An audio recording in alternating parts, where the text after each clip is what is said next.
Solta o meu slide na tela aqui, que abram as cortinas! Então tá aqui, gente, a nossa primeira questãozinha, da Fundação Getúlio Vargas, a nossa FGV, uma questãozinha bem legal, galera. Vamos ler juntos? Vem comigo aqui. Diz o seguinte: certo dia, o jornal Eco publicou a seguinte manchete. Seguinte, ó, 50% dos deputados são desonestos. Então essa foi a mensagem, né, a publicação do jornal Eco, dizendo que 50% dos deputados são desonestos. Beleza. Após uma interpelação judicial, o referido jornal foi obrigado a retratar-se, devendo publicar a negação que afirma, com o mesmo destaque. Foi então publicada a segunda manchete. A negação, né? 50% dos deputados são honestos. Gostei dessa, né? Então, olha só, eles haviam publicado no jornal que 50% dos deputados são desonestos. E aí entraram na justiça, aquele negócio todo, né? E obrigaram o jornal a fazer a negação daquela afirmativa. E aí eles negaram. Eles tiraram a palavra desonesto e usaram a palavra honesto. Repetiram tudo, né? E disseram que 50% dos deputados são honestos. Será que a de baixo é a negação da de cima? O que você acha? E aí, vamos olhar aqui. Se a negação de 50% dos deputados são desonestos é 50% dos deputados são honestos? Acho que provavelmente não, né, galera? Porque eu entendo, inclusive, que as duas afirmativas são iguais, né? Percebeu? Ele quis dizer a mesma coisa com outras palavras. Porque se 50% dos deputados são desonestos, os outros 50% são honestos. Né? E na de baixo, quando ele fala... Né? Oi? Não mentiu, né? Quando ele fala que 50%... Eu acho que até mentiu. Eu acho que esse percentual chega a 100%. Mas tudo bem. Mas quando ele fala embaixo que 50% dos deputados são honestos, ele também está dizendo que os outros 50% são desonestos. Então, na verdade, houve um engano ali, né? E aí, ele quer que eu analise exatamente isso. Né? Será que aquilo ali é a negação? Qual seria a negação de 50% dos deputados são desonestos?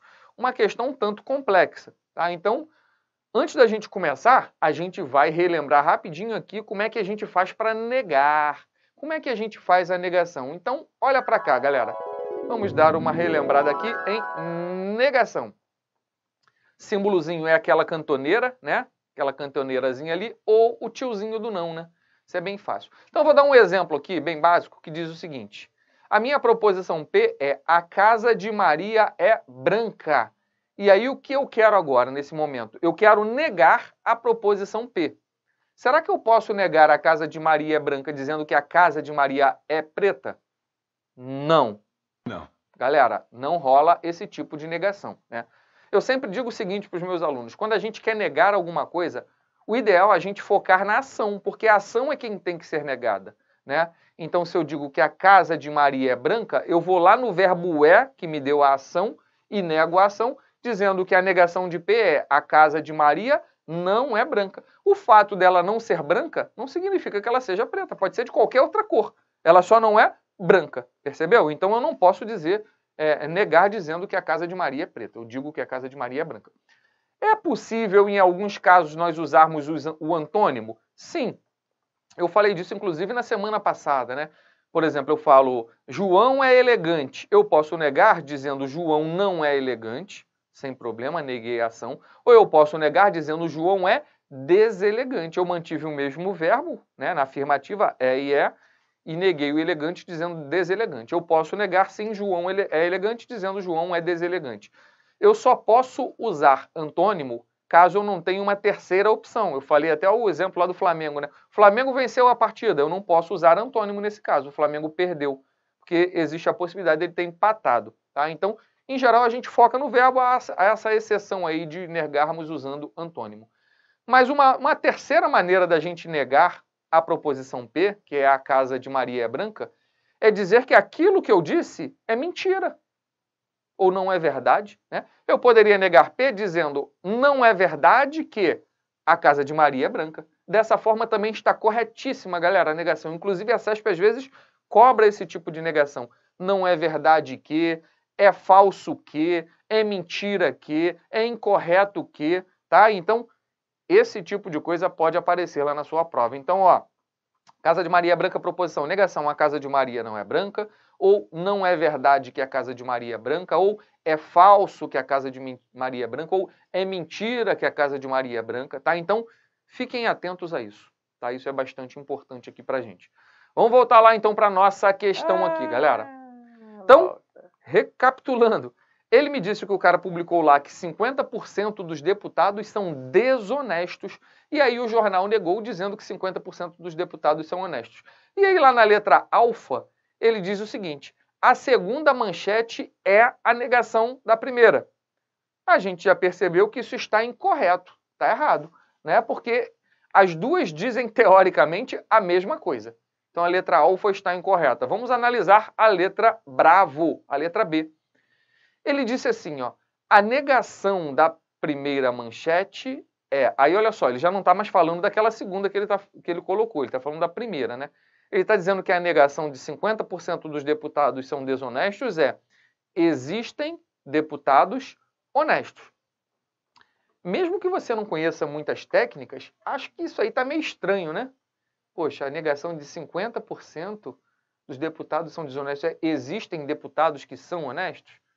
Por exemplo, se eu falo que 50% dos deputados são desonestos, automaticamente eu entendo que existem deputados honestos.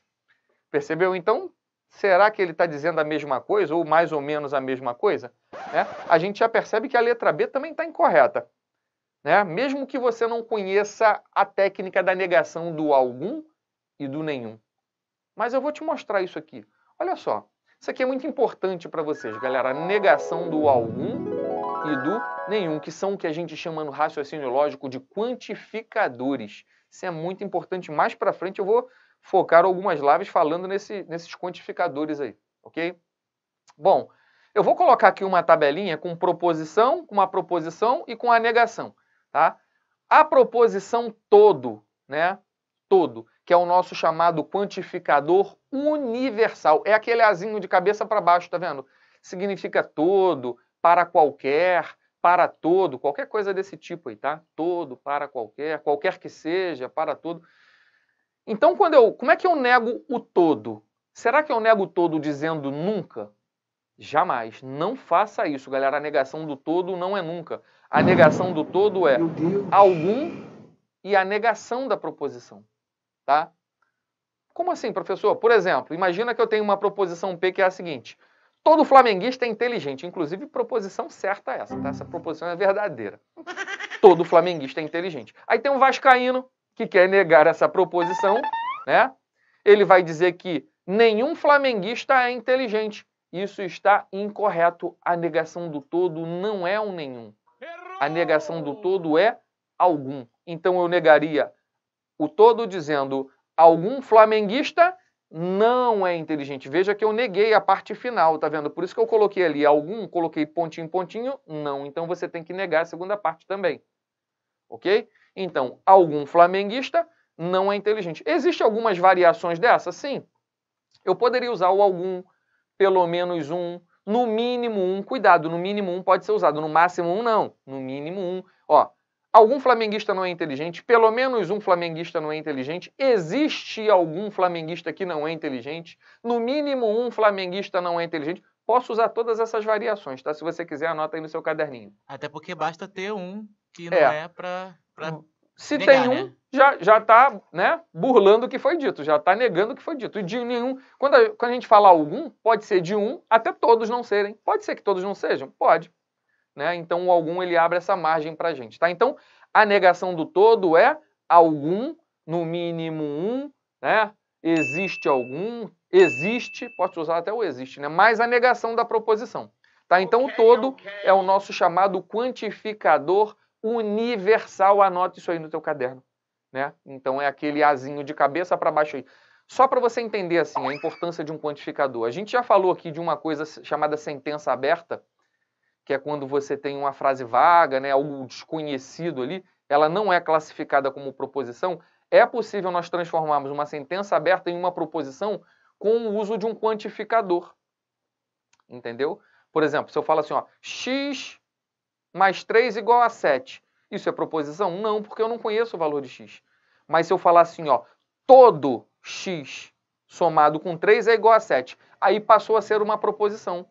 Por quê? Porque eu posso classificar em como verdadeiro ou como falsa. Todo x somado com 3 dá 7? Não, é uma proposição falsa agora. Percebeu? Ao passo que se eu não falo a palavra todo, se eu coloco x mais 3 igual a 7, ele não é proposição, porque é uma frase vaga, né? É uma sentença chamada aberta. Então a gente transforma uma sentença aberta em proposição através da adição desses quantificadores. Um deles é esse A de cabeça para baixo aí, que é o todo, chamado quantificador universal. Existe um outro, que é o algum, né? Que é o quantificador existencial, que é esse Ezinho ao contrário ali, galera, né? Chamado de quantificador existencial. Significa algum ou existe, né? Beleza? Então, a negação do todo é o algum mais a negação da proposição. E a negação do algum é o nenhum. Ok? Tranquilo até aqui? Por exemplo, se eu coloco assim, ó, a proposição que é algum aluno é dedicado, quer dizer que existe aluno que é dedicado quando eu digo aquilo ali, concorda? Como é que eu negaria dizendo que existe aluno que é dedicado? Dizendo que nenhum aluno é dedicado. Não tem nenhum. No outro ele diz existe algum, percebe? Então realmente a negação do algum é o nenhum, que é o nosso quantificador ali, né? O algum, o quantificador existencial. Ele pode ser chamado de algum ou existe. Geralmente o pessoal chama de existe, tá? Beleza? Então eu coloquei mais duas linhazinhas ali, né? Para dizer que a negação... E a negação do algum não e do nenhum, né? Um é negação do outro. Né? Então essa de cima aqui é a negação é o de baixo, tá? Então a negação do algum não é todo e do nenhum é algum. Na verdade, você só precisa memorizar as duas primeiras linhas. Você percebeu que as duas últimas ali são iguais, né? Eu só inverti a posição. Beleza, gente? Então, é isso, né? Então, a gente vai voltar lá para a nossa questão. Ele diz lá que existe, né? Existe seria essa segunda linha, o nosso quantificador existencial, tá? Então, vamos voltar lá na nossa questão aqui, ó.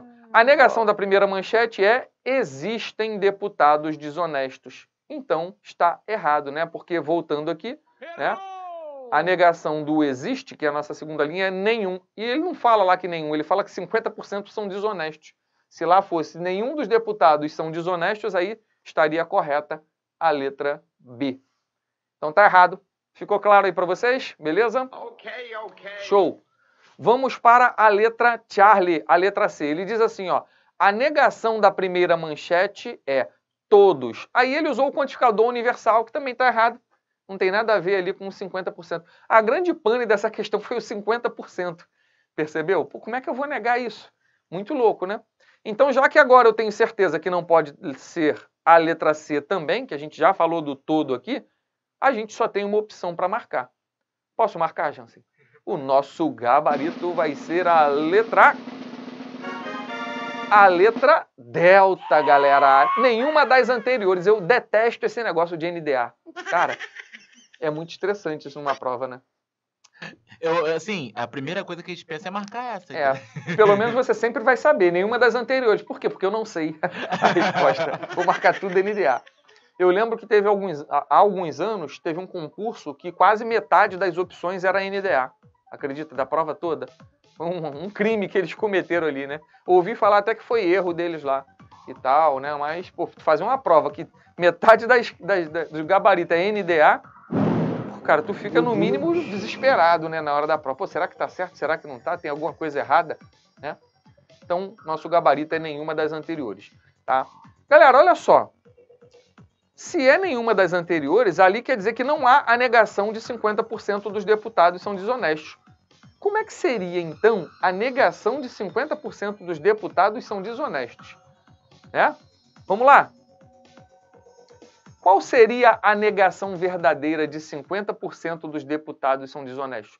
Aí a gente poderia usar aquilo que eu falei no início da nossa live, dizendo que aquela informação é mentira, que ela é falsa. Então eu poderia negar dizendo, é falso que 50% dos deputados são desonestos, é mentira que 50% dos deputados são desonestos, ou não é verdade que 50% dos deputados são desonestos. Dessa maneira o jornal estaria se retratando, né, usando o raciocínio lógico matemático. Então essas aí seriam as formas ideais aí para que a gente fizesse a negação, tendo em vista que o grande problema ali é o número, né, o 50%. Como é que a gente vai negar isso? Fica difícil.